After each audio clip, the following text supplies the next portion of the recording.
Galilee, nagapamunit ini nga bata, ka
ka malipayon nga adlaw sa inyo tanan, mga pinalangga nakon nga mga kauturan diri sa nasakupan sang CPUC. Nagadala ko sang isa ka warm greetings sa aton mga pinalangga nga mga kauturan alin diri gid sa Negros Occidental Conference, sa aton nga mga pinalangga nga mga administrators, kag kasubong man sa aton mga kaupdanan nga mga manog pangabudlay diri sa Negros Occidental Conference, kasubong man sa aton mga pinalangga ng mga pangulo sa union. Salamat gid sang oportunidad. Maayong adlaw or maayong gabi kaninyong tanan. Hinaot nga ang Ginoo magauban kanato sa ato nga pagtuon sa iyang mga pulong. Ako kini nga gitiguluhan ang ato nga pagatun-an. Give all to Jesus. We shall see miracles. Ato makita ang istorya sa John chapter 6 verses 1 to 13. Sa dili pa nato basahon kani nga mga bersikulo, akon kamo ginapangabay sa pagduko sa inyong mga ulo, magapangamuyo kita. Amay nga balaan, yara ikaw sa kaitasan sa mga langit. Dalayawon gid ang imong ngalan, nga sa sini nga gabi, makahimo kami sa pagtuon sang imo mga pulong. Amon ginapangayo ang imo nga pag-upod sa amon. Paagi sa balaan nga espiritu, nga magatuytoy sa amon pangunahuna, magahatag sa amon sang pagiya, nga mahangpan namon ang imo mga pulong, ang kaalam, ang ihibalo, kag ang paghangop maangkon sang kada isa. Madamo gid nga salamat nga ikaw magaupod sa amon nga pagtuon. Amon ini ginatugyan sa ngalan ni Ginoong Hesus nga amon manluluwas.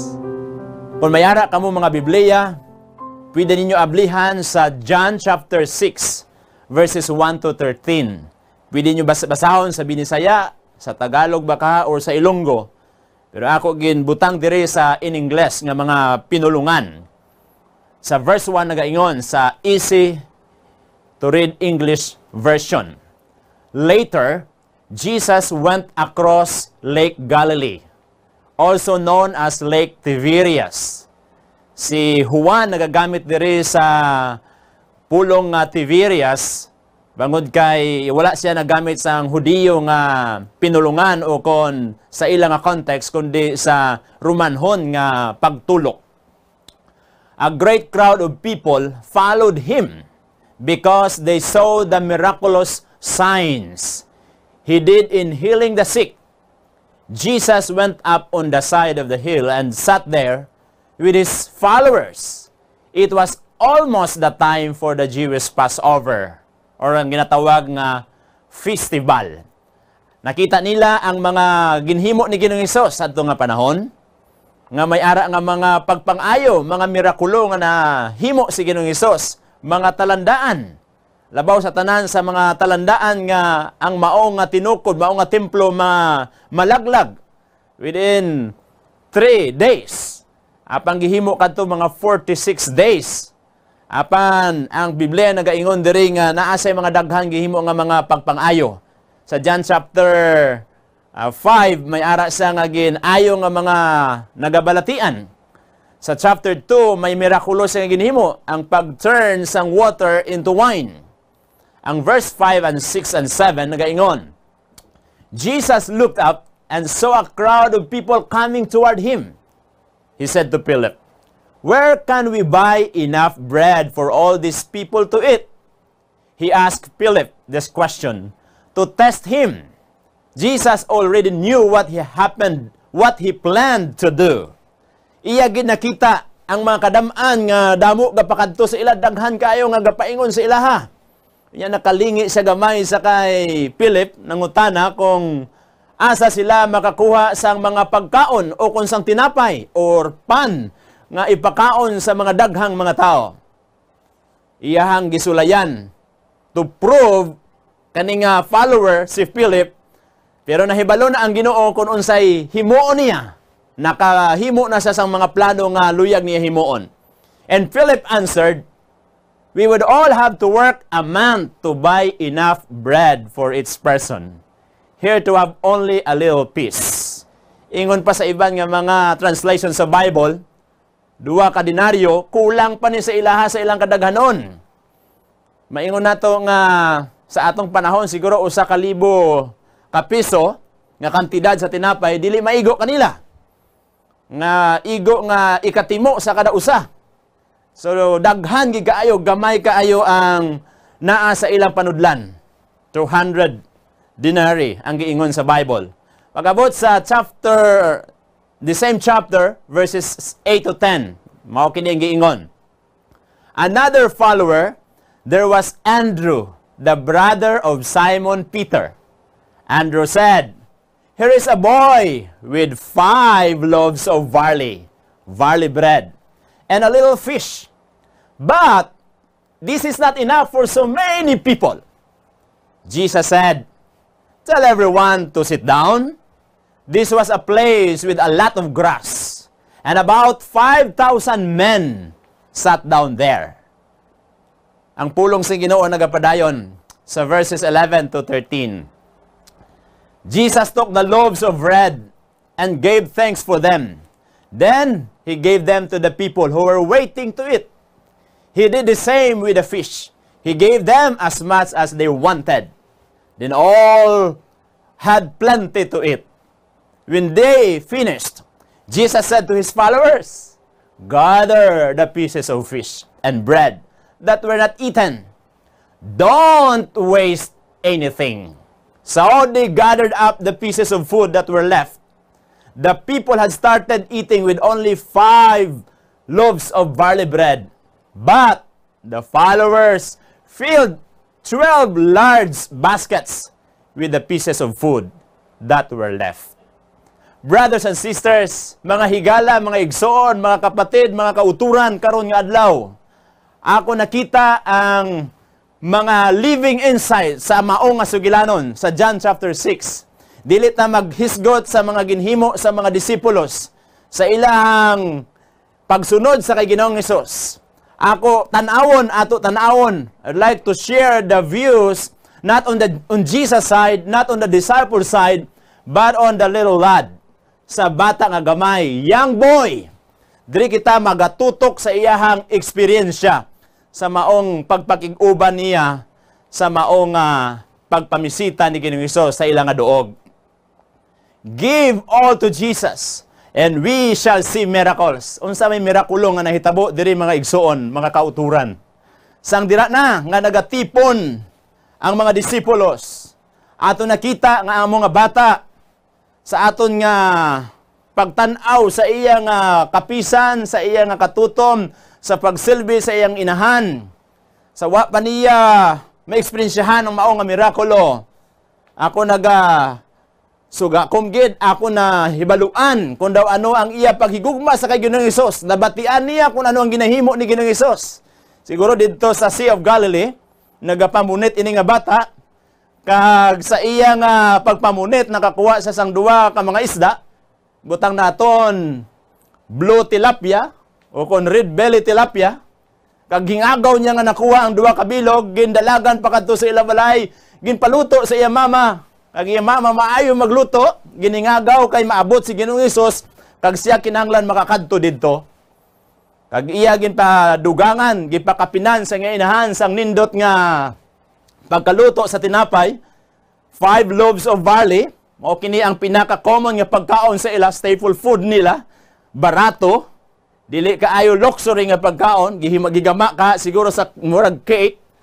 5 ka buok, gipabalon sa iya, uban ang instruction, adto ka didto, dili nimo pasagdan ang iyong balon, butang sa imong kilid, unya pagtaas ng adlaw nga murag naa na sa imo tungod, magkaon ka sa imong nga balon.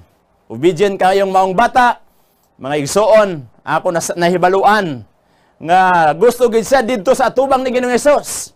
Kaya ang mga followers, ang mga disciples, gusto gid nga ara sila sa front kay sila maminaw sa ilang manunudlo. Their teacher is Jesus. As followers, they're happy to listen.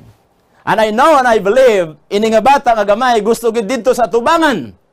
Unya ang iyang nakuyog, ako nang hinaot nga si Andrew mao iyang kuyog samtang nagalakaw sa dalan hangtod nga nakapaduol gyud sa kay Ginoong Hesus kay nakaibalo siya nga kung si Uncle Andrew naa sa tapad niya sigurado nga makita niya si Ginoong Hesus. Karong nga gabi o karong adlaw mga igsoon, ako nakita ang atong iglesia kadaghanan sa atong mga membro mga batanon.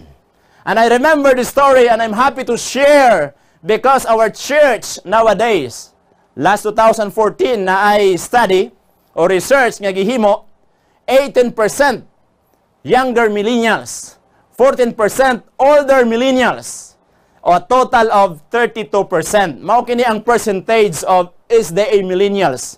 Siguro nag-uswag ni or nag-improve ni, nag-increase ini nga percentage kay naa naman ta karon sa 2020.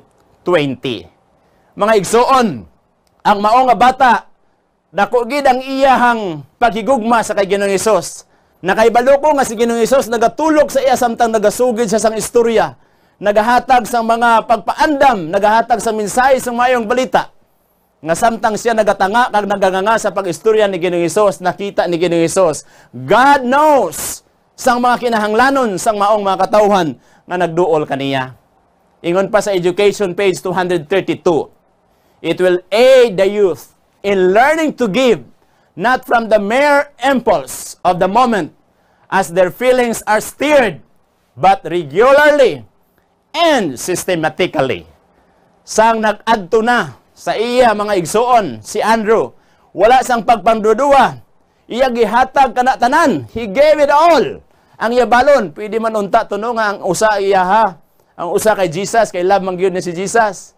Nya ang tinapay pwede siguro pakapinan niya 3, iya 2. Pero iya gihatag kinitanan. Hapit na gudto maghapon maigsuon, hapit na nila malimtan ang iyang paniudto na siya kilid bangod kay nalipay siya sa mga istorya ni Ginoong Hesus nga hilabihan kanindot kaayo. Mga kaigsuonan, ang ato mga batan-on karon, ato gihagit nga dili malipat nga muhatag tanan diha kay Ginoong Hesus sa ilaha kahabang kusog, sa ilang mga talento nga pwede magamit sa iyang buhat para nga ang tanan mahibalo sang kamatuoran.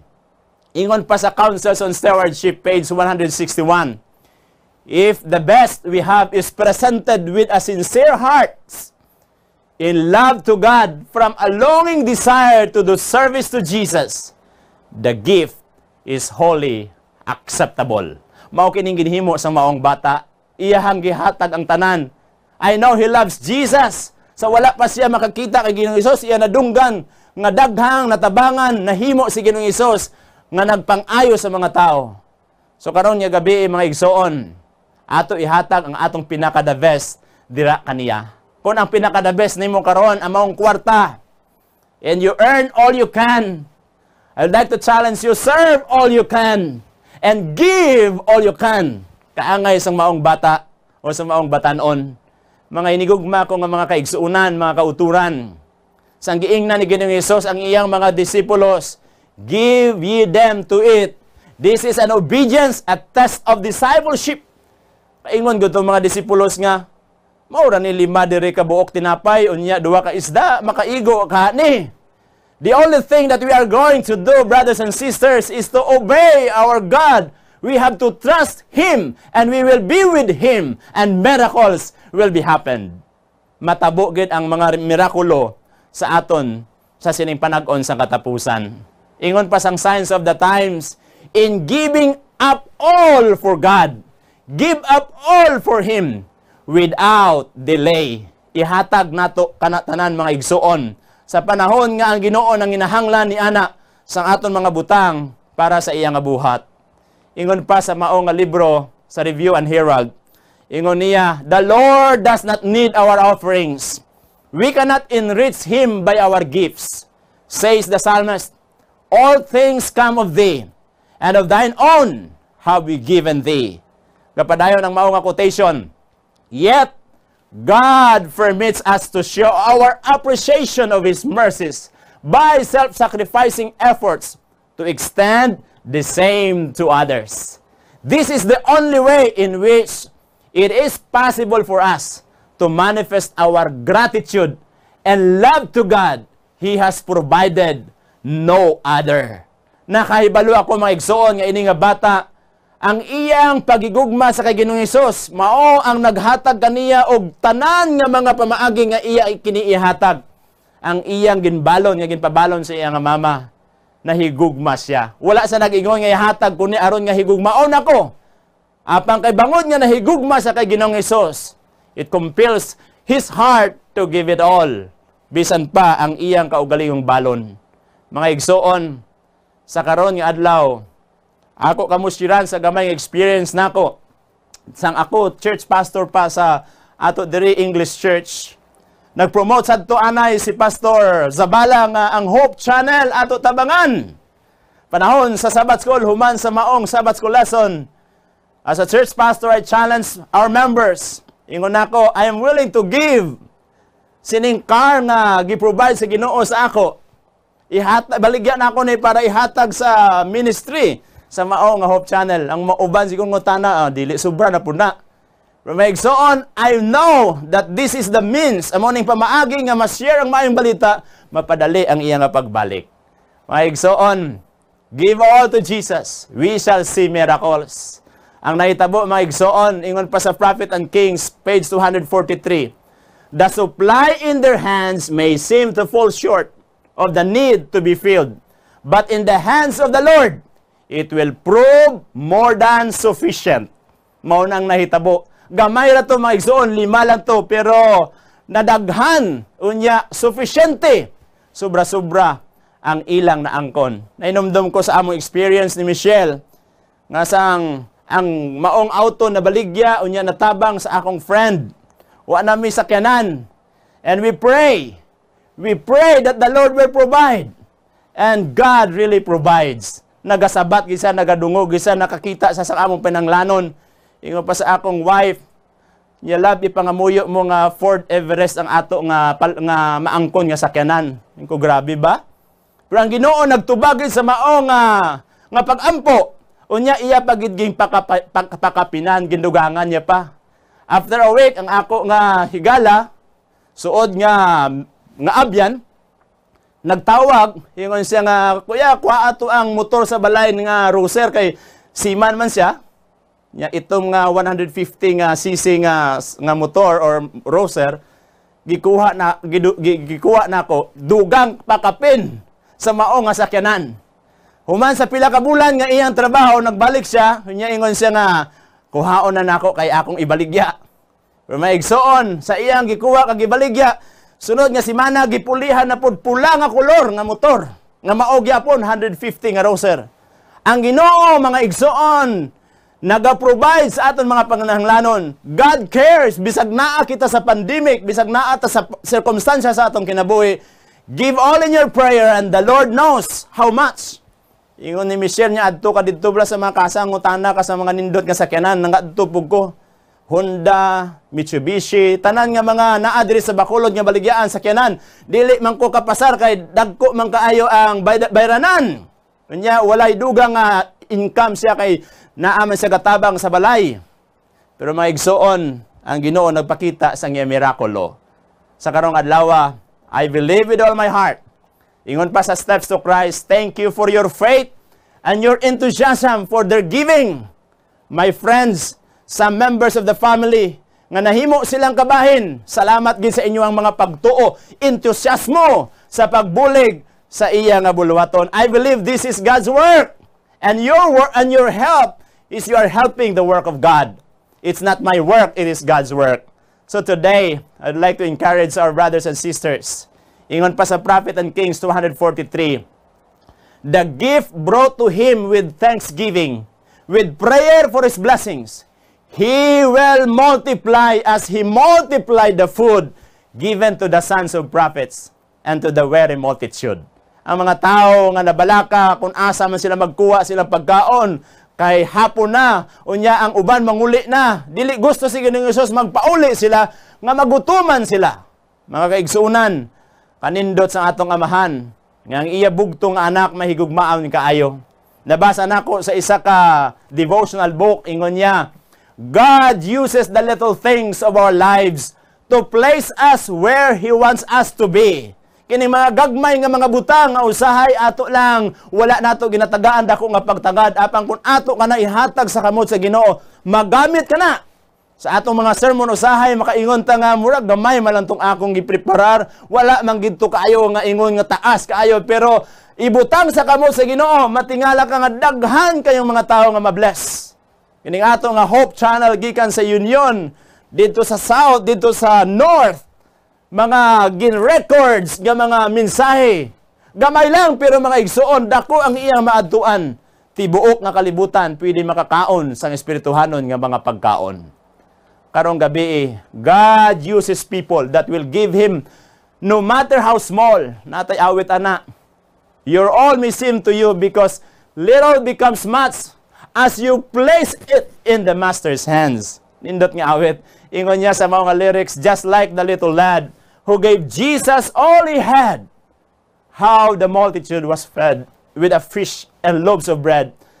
What you have may not seem much, but when you yield it to the touch of the Master's loving hand, then you will understand how your life could never be the same. Kanami mga igsuon, kanindot nga mga pilulungan nga aton na dunggan karong nga gabi. Ingon pa sa Desire of Ages, as I look at the commentary of what happened to this miracle nga ginpakita ni Ginoong Hesus, how often our hearts sink and faith fails us as we see how great is the need and how small the means in our hands. Often we hesitate, unwilling to give all that we have, fearing to spend and to be spent for others. May mga pagpangduwa-duha kita. Ang aton pagtuo kung kaisa nagakapalta. Apang aton nakita nga bisan ano kagamay ini nga butang kung ihatag naton sa kamot sang Ginoo. Willing gid siya magbulig sa aton kag magpakita sang iya nga mirakulo sa aton mga kabuhi. Hinigugma ko nga mga kaabyanan to close. Na ako'y mga pipila ka mga lessons nga akong nakit-an sa mao nga mensahe. Number 1, Jesus fasted. Wala siya nagkaon, nagfasting sa mga igsoon. Yet He would not allow His children to go home hungry. Wala niya ginpasagdan, dili sa luyag nga ang iya mga katawhan, manglakaw, mga uli ang mga tao nga dili sila makakaon or magutuman sila, magpauli silang puluyan. Ikadua, ang Ginoo nagpakaon. Unya nagatiman sa ilaha, kag mao kini ang iya ginahimo karon sa atoa. Na ay mga igsuon siguro nato nga maingon nato nag-stop na sa ilang mga trabaho, nag-close ang mga establishment, ang ilang mga business bangod sa COVID-19.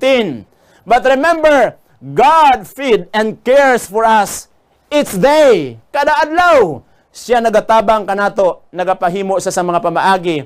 God is the owner and provider. People prepare the soil. Mauna mga tao, nagahimo silang mga garden, tanom sila sa mga seeds. But remember, God provides sunshine, the rain, abundant harvest, bountiful food in the table every day. We praise the Lord for that. Nga siya mao'y nagapatigayon sa atong mga pinanglanon hangtod makaabot ka na sa atong mga lamisa. Ikatulo nga leksyon nga ako nakita, we should learn to be satisfied with less and give more to God. Ato kana matun-an mga igsuon nga magkontento ta. Mao ginaingon sa Hebrews chapter 13 verse 5, makakaon ka og makasanina, okay na. Buti pasabot nga dili ka maghandom mga materialistic nga mga pangunahuna. Mao kana ang iya gina pasabot sa atoa kaingon niya, I will never leave you nor forsake you. Learn to be satisfied. Usahay maning kamot ta sa atong masarangan Nindot man na maigsuon apang ako nagato that God gives us the power to acquire wealth and to the purpose that we can share the message with others nga mapadali ang iyang pagbalik mao kana ang iyang mga plano sa atong pagkinabuhi niini nga kalibutan. So, we should learn to be satisfied with less and give more to God. Mao gani nga gingamit nga tinapay. Barato kaayo, stable food, hindi luxury food. Agud nga daghan ang mga tao nga matabangan, unya dili magutuman. Kung ang mga dato o mga arangan makasabot ini nga prinsipyo na ay daghan nga maigsuon nga nagakalisod. Unya ang ato mga butang nga gihatag sa Ginoo ingon nga mga piniyalan, mga tulugyanan gamiton punta kana sa mga bulwaton nga para sa Ginoo. Ikaupat, but before that, ang Desire of Ages nagaingon sa page 367. There would be fewer imaginary wants and more opportunities to work in God's ways. But selfishness and the indulgence of natural taste have brought sin and misery into the world, from excess on the one hand and from want on the other. Kabay pa makatuon kita sa sining quotation naging gamit sa Desire of Ages. Nang ato pagka maiyayahon ang ato nga pagkadalo, ato kini nga ihatag sa Ginoo. Pulian niya kini sang mahinatagon niya kinaiya. Generous, maalwan nga klase sang pamatasan nga ihatag niya sa imo, sa imuha ug sa akoa. Ikaupat niya katapusan nga lesson nga ako nakita. In the gathering of the pieces or the fragments, God teaches us to remember Him with what we have left over. Kanindot gid si Ginoong Hesus. Wa niya gipasagdan katong mga nangasubra na. Damo to nga mga tinapay kag mga isda ang sobra. Apang si Ginoong Hesus nagtudlo siya nga tipunon ini ang mga nabilin. Nagtudlo sa siya mga disipulos nga indi ni pagpasipakpakan, dili ni pasagdan. Dapat ato kini nga tigumon. Ngano kaha?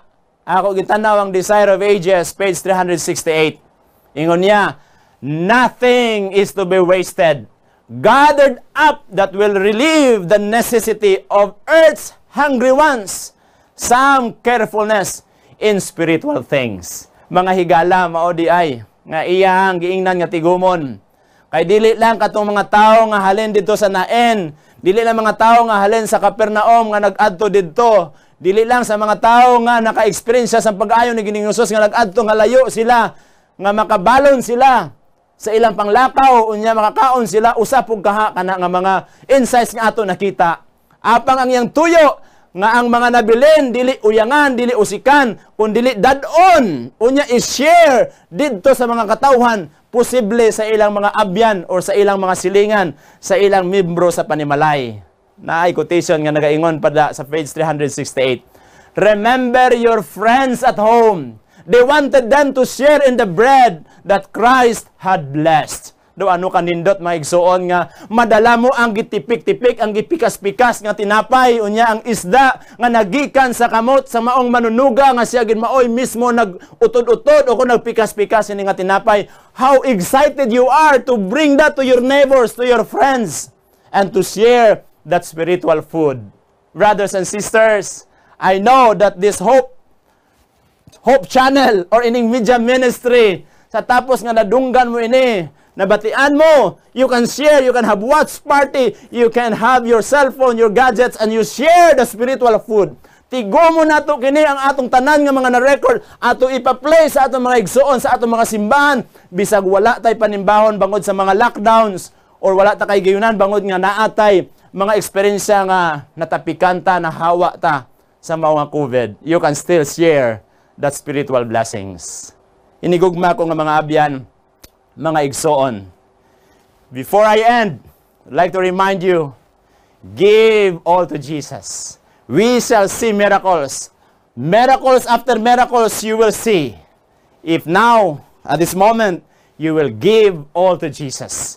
Kung naunsa man ang naadya sa imong panimalay, tiguma ka na tanan, malibro man ba ka na, or mga butang nga pwede mapagamit, mga gadget ba ka na, television ba ka na, nga pwede nimo mapagamit sa buluhat sa Ginoo, ingon nga makahatag kitag mensahe, pagpaandam sa mga katawan ni ining kalibutan. Igsoon sa stewardship department, usas ang dili ko malimtan nga mga pinulungan, stewardship is all of me in response to all of God. And I believe, atong maong bata, the young boy, iya katong response sa Ginoo, bangod kay ang Ginoo, si Ginoong Hesus, naghatag tanan niyang panahon. Posible ka nga daghan siyang giserbisyuhan, gusto sila mag-relax ang mga disciples uban niya, apang wala kato makapahunong sa iyang pagserbisyo sa mga tao nga gigutom sa iyang mga pulong. Hinigugma ko nga maigsoon, nindot kaayo ang naeksperiensyahan sa maong bata. Hinaot pa nga ang atong mga kabatanunan, dili sila malimot. Kung naay mga blessings nga moabot sa ilaha, either financial or ilahang kusog paggamit sa buhat sa Ginoo. And nowadays, we believe that the Seventh-day Adventist Church, daghan sa atong mga batanon nga nagapagamit sa Ginoo. I love to see our young people serving our God sa mga technology man kaha or sa ila talento sa pag-awit, sa ilang pagkinabuhi nga tininuod nga nagaalagad sa Ginoo. Hinigugma ko nga maigsoon ang akong pag-ampo karong gabi before I end. May God help us in sharing what we have to be multiplied in His hands, whether it is much or little. And may we be diligent in that sharing, both now and when we are resting. Amen? Hinaot pa nga ang Ginoo, magatabang kanato. Way laing katuyuan mga igsoon. Ang Ginoo naghatag kanato kahigayunan, an opportunity and a privilege to be part of sharing the spiritual food nga imong nabaton. Sukad pa sa imong pagbaton kay Ginoong Hesus, imong na-appreciate kung daw unsa kanindot ang gihimo ni Ginoong Hesus sa imong kinabuhi. Mao kini ang nagbuyok, mao kini ang nagmotivate that you will serve our God. Bring this home. Dala kini sa imong maigsoon, dala kini sa imong panimalay, dala kini sa imong silingan, dala kini sa imong mga abyan. Isugid sa ilaha nga si Ginoong Hesus hapit na gyud mobalik. Siya ay mukakas ang mga mask nga nagatabon sa atong mga ilong. Wa na tay mga face shield. Tanan kini mga igsoon, tangtangon ni Ginoong Hesus bangod sa iya nga ikaduha nga pagbalik. May ara kita kompleto nga kalipay. May ara kita pagidait dira sa iya. Daghang salamat nga karong panahon napatay daghang mga batanon nga sama sa maong bata nga gamay nga willing muhatag tanan diha kay Ginoong Hesus. Praise the Lord for that. Karong gabi, unsa pa man kaha ang kasablang nga dili pa man nato mahatag ang tanan diha kaniya. Abyan mga igsoon, kung wa pa nimo mahatag kana, base 99.9 pa lang ang imong gihatag, ihatag na kana 100%. Ihatag kaniya tanan ang mirakulo magaabot sa imong kabuhi. You will see many miracles in your life. God bless sa imong nga pagpaminaw. Ako kamo gihangyo sa pagduko sa inyong mga ulo. Magapangamuyo kita. Amay nga balaan, dalaygo ng imong ngalan sa imong mga pulong nga among nadunggang karong gabi. Hinaot unta nga magkinabuhi kami nga maminatud-on. Tininuod kami sa among pag-alagad that we can give 100%, we can have total surrender. We can give all to Jesus. And I believe even in our time we can see miracles after miracles. Thank you, Lord, for calling us, especially our young people. I pray, Father, that we will remember the story of the feeding of the 5,000, that great multitude. I know, Father, that you will do same miracles in our time. We believe that we can still trust you. We can be with you, and people will see that we will have that opportunity to be with you every day by studying your words and be a faithful stewards as we wait for your soon return. And when you will come, magaingon ikaw nga umari ka mo kanako. Manubli kita mga kaigsuunan sinang langit nga ginaman sa tong mga matutom, faithful, wise, matinumanon nga mga tulugyanan. Karong gabi sa ako nga pag-isa sa akong kamot, hinaot pa nga ikaw magapadala sa imong balaan nga espiritu nga maoy magatudlo kanamo mga sa amo mga kaigsuunan, sa amo mga higala, nga sa ilang pagpagamit sa imuhang mga ginhatag nga mga pagkabutang, mga talento man kaha, ukon mga manggad, kwarta, mga resources nga naa sa among panimalay, nga karon pwede pa mapagamit sa iyang buhat. Hinaot pa nga ang balang nga espiritu magahatag kanilang kaalam. ang ilang mga propiedad, ilang mga balay, ilang mga pagkabutang sa kinahanglanon ini, dili kami magpagahi sa among makasing-kasing, paggamit kini sa imong buhat.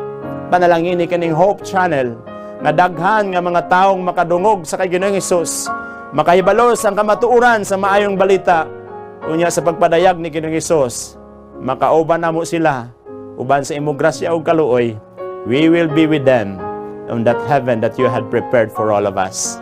Thank you, Lord, for your blessings. Thank you so much for your words. I pray in Jesus' name. Amen.